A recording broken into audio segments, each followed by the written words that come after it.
রাত্রিবেলার খাবারে বেশি তেল ঝাল মশলা আমি একদম পছন্দ করি না। খুব নর্মালভাবে একটা ঝোল বানালাম, সেটাই তোমাদের সাথে শেয়ার করছি। পুরো 5 ফোড়ন দিয়ে ঝোলটা হয়েছে, ভীষণ টেস্টি হয়েছিল। সকাল থেকে রাত পর্যন্ত তোমাদের সাথে সব শেয়ার করি, এটাও সেজন্য শেয়ার করলাম। ঝোলের মাছ বেশি কড়া করে ভাজতে হয় না, তাহলে চিটচিটে একটা ভাব লাগে। তাও বেশ লাল লাল করে ভেজে নিলাম। রাত্রিবেলায় এই পাতলা ঝোলটা খেতে ভীষণ ভালো লাগে, টেস্টি টেস্টি হয়।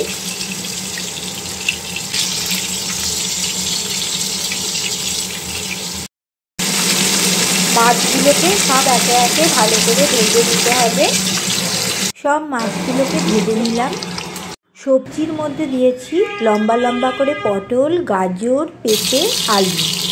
প্রত্যেকটা সবজি খুব ভালোভাবে ভেজে নিতে হবে। আমি পটলগুলোকে খুব ভালোভাবে ভেজে নিচ্ছি, না ভেজে নিলে একটা কাঁচা কাঁচা গন্ধ হতে সবজি।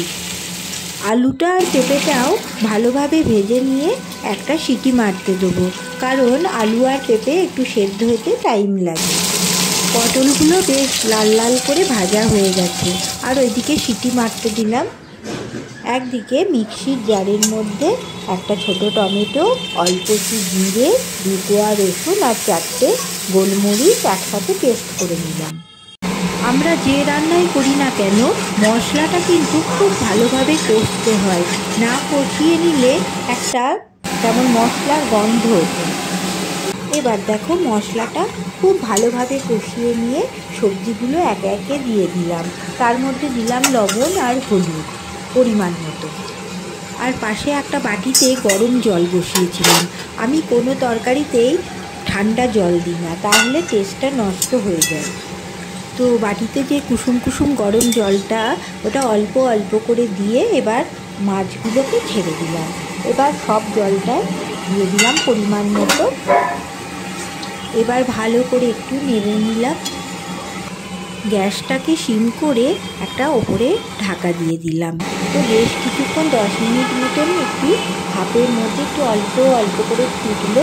তারপর আমি এর মধ্যে দিলাম ধনেপাতা কুচি। ধনেপাতা কুচিটাও অল্প পরিমাণে দিতে হবে। তারপর একটু নেড়ে নিয়ে নামাবার আগে 1 চামচ ঘি দিয়ে দিলাম। তো ঘিটা দেবার পর আবার একটু ভালোভাবে নেড়ে নিলাম, যাতে ঘিটা পুরো ঝোলের মধ্যে মিশে যায়। পুরো মাছের ঝোল রেডি হয়ে গেছে, খুব সিম্পলভাবে। তোমরা হয়তো ভাববে এত সহজ রান্না, এটা সবাই জানে।